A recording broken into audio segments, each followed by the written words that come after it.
Halo gang, ketemu lagi bersama saya di channel YouTube Ama Pratama. Kali ini saya akan membawakan sebuah kasus lokal, dan kasus ini merupakan kasus yang pertama kalinya terjadi di Indonesia. Kasus pembajakan pesawat Garuda Indonesia yang merupakan pembajakan pertama dan satu-satunya di Indonesia.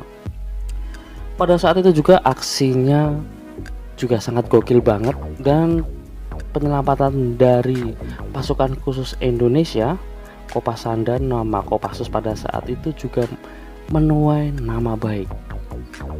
Setelah operasi ini berhasil, nama Indonesia menjadi harum dan menjadi naik. Semua media massa di dunia mengabarkan bahwa pasukan khusus Indonesia ini patut dicontoh dan dipertimbangkan. Saja kita simak kisahnya dan kita simak bagaimana peristiwa yang terjadi. Namun sebelum itu kalian boleh like, share, and subscribe channel ini, dan jangan lupa bunyikan loncengnya untuk notifikasi kasus-kasus selanjutnya.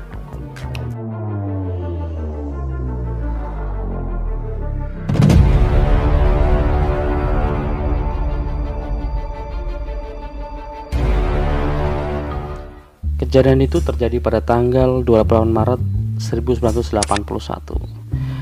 Pesawat DC-9 milik Garuda Indonesia atau yang biasa disebut dengan WOL ya, dengan nomor penerbangan 206 itu mengudara seperti biasa dan rute Jakarta Medan via Palembang dengan Kapten Herman Rantai dan kopilot Hendy Juwantoro beserta 3 pramugarinya.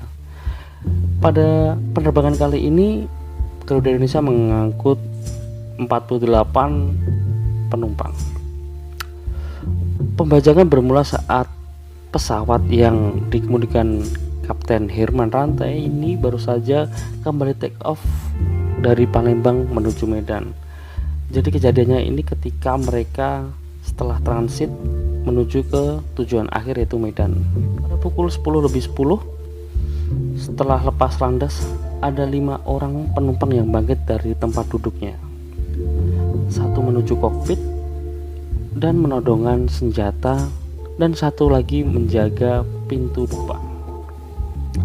3 lainnya berdiri di lorong-lorong untuk menjaga pergerakan dari penumpang. Dan pada saat itu kopilot Hendy mendengar suara ribut-ribut menuju kokpit. Secara naluri kopilot ini keluar dan disangkanya orang ini gila, menodongkan pistol ke wajah kopilot. Selang beberapa lama, ketika pistol itu dikongkang, kopilot ini baru sadar bahwa pistol itu bukan pistol mainan, dan kopilot itu akhirnya bertanya kepada pembajak apa tujuan dari pembajakan ini. Dan keadaan penumpang pada saat itu sudah terikat, dan para pembajak melucuti barang berharganya seperti jam, handphone, tas, perhiasan atau uang. Karena penumpangnya yang cukup sedikit, para pembajak ini bisa menjadi leluasa untuk melakukan pergerakan. Pada saat kejadian, Kapten Herman memiliki inisiatif atau memang punya tindakan memberikan pesan kepada pesawat Fokker yang menuju Jakarta atau pesawat yang sedang berlawanan. Ketika pesawat DC-9 ini menuju ke Medan, ada pesawat yang menuju Jakarta. Dia memberikan sinyal bahwa pesawat ini sedang dibajak. Akhirnya pesawat Fokker inilah yang menyampaikan pesan ke menara Bandara Kemayoran bahwa pesawat DC-9 dibajak, dan pesan itu juga akhirnya sampai ke pemerintah Indonesia. Kemudian Menhankam Pangat atau sekarang bisa disebut Menteri Pertahanan dan Keamanan Panglima ABRI yaitu Jenderal M. Yusuf memerintahkan asisten intelijen negara yaitu Bapak Letjen LB Murdani dan Wakil Pangap untuk menyelesaikan pembajakan ini. Ini akan menjadi kasus yang sangat seru untuk dibahas karena intelijen Indonesia ini cukup keren. Setelah itu langkah Garuda beserta pasukan intelijen Indonesia ini berkomunikasi dengan para pembajak, dan pembajak tersebut meminta untuk terbang ke Colombo, Sri Lanka. Tetapi pilot pada saat itu menolaknya karena keterbatasan dari bahan bakar. Kemudian pesawat itu dialihkan mendarat di Penang, Malaysia untuk mengisi bahan bakar. Sesamanya di Penang, Malaysia, para pembajak ini juga meminta peta penerbangan internasional untuk tahu sekiranya rute-rute kemana saja yang cukup strategis. Dan itu semua dikabulkan oleh pihak Garuda Indonesia. Dan pada saat itu juga para pembajak menurunkan seorang nenek-nenek berusia 70 tahun, yaitu Hulda Panjaitan, karena tidak berhenti menangis selama penerbangan setelah pembajakan, dan dianggap pembajak ini dapat mengganggu operasinya dalam membajak. Setelah Hulda Panjaitan ini turun di Bandara Penang, Malaysia, akhirnya muncullah identitas bahwa para pembajak ini adalah orang Indonesia, namun belum diketahui siapa namanya dan apa tujuannya, belum tahu, masih abu-abu lah. Untuk kalian ketahui saja Pak, pada saat pesawat Garuda Indonesia ini mendarat di Penang, Malaysia, Indonesia juga sudah meminta bantuan kepada pihak Malaysia untuk meminta bantuan setidaknya untuk mengempesin ban dari pesawat Garuda Indonesia. Namun permintaan itu ditolak dan Malaysia tidak ingin campur tangan dan ingin tetap menerbangannya ke Colombo, Sri Lanka. Setelah pesawat itu sudah terisi bahan bakar dan hendak take off, para pembajak ini tiba-tiba mengalihkan penerbangannya ke Bangkok, Thailand. Take off berjalan mulus dan landing pada pukul 5 sore di Bandara Don Muang. Ketika pesawat Garuda Indonesia ini landing di Bangkok, Thailand, pasukan Thailand pun juga sudah bersiap-siap di perimeter sekitar 500 meter dari pesawat tersebut. Juga ada fakta yang menarik bahwa ketika pesawat ini landing, berita ini muncul di media seluruh Indonesia. Karena memang menjadi aksi pembajakan pesawat pertama yang terjadi pada maskapai Indonesia. Wartawan dan media itu sudah siap kayaknya untuk memberitakan hal yang heboh, headline news. Para pembajak ini juga meminta makanan tambahan karena makanannya sudah cukup menipis, dan itu dikabulkan dari pihak Garuda Indonesia yang berada di Thailand. Namun dengan satu syarat, bahwa ketika mengantarkan makanannya, pegawai Garuda Indonesia ini tidak memakai seragam atau memakai kaos oblong saja untuk menghindari alat-alat dari intelijen Indonesia. Dan pada saat itulah negosiator Indonesia menyatakan bahwa para pembajak ini merupakan kaum fundamentalis Islam yang secara ideologi memang punya perasaan yang selalu benar dibanding umat-umat lainnya, bahkan di agamanya sendiri.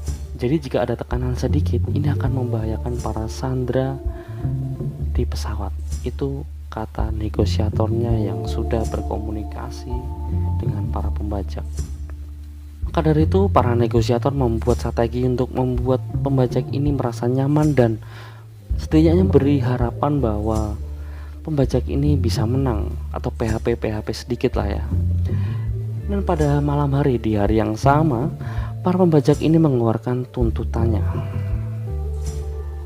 Tuntutan ini dirasa dari pihak negosiator Indonesia tidak cukup matang dan tidak direncanakan dengan baik, atau bisa dibilang baru direncanakan ketika pembajakan ini berhasil.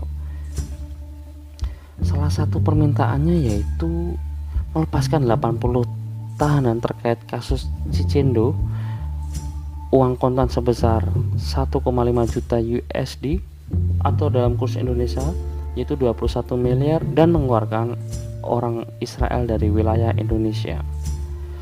Yang dan terakhir, mencopot Adam Malik dari wakil presiden pada saat itu. Di sini pihak intelijen Indonesia juga menilai bahwa tuntutan itu tidak konkret dan bisa dibilang untuk pembuktian saja tidak disiapkan oleh mereka. Bisa saja kan Indonesia bohong kalau sudah membebaskan dan sudah mencopot Adam Malik, terlepas dari uang yang harus dia terima 21 miliar tadi. Dari situlah para intelijen Indonesia beranggapan bahwa pembajak ini tidak profesional. Kemudian di hari kedua, kejadian yang cukup mengejutkan akhirnya terjadi. Itu ada dua warga negara asing yang menjadi penumpang, Robert Wainwright dan Carl Schneider, mencoba melarikan diri. Dan pelarian ini diawali oleh Robert Wainwright. seorang warga Inggris yang berhasil selamat dengan cara mendobrak pintu darurat. Dan setelah 6 jam, disusul oleh Carl Schneider, warga asal Amerika ini mencoba kabur saat pengisian bahan bakar pesawat. Namun pada saat itu Carl Schneider tertembak di bagian bahu dan sempat tersungkur di lantai bandara, namun akhirnya bisa selamat. Impact dari kejadian tersebut, para pembajak sangat marah dan akhirnya para penumpang dipindah di bagian depan semua agar bisa dijaga atau diawasi lebih ketat. Saat yang sama juga terjadi sebuah rapat untuk melakukan penyergapan, dan saat itu memang sudah direncanakan, tinggal menunggu keputusan dari Presiden Soeharto pada saat itu. Dan akhirnya memang disetujui oleh Presiden Soeharto untuk bisa ini sudah siap dan standby di depan pintu darurat. Kapten ini kena tembak dari sang pembajak.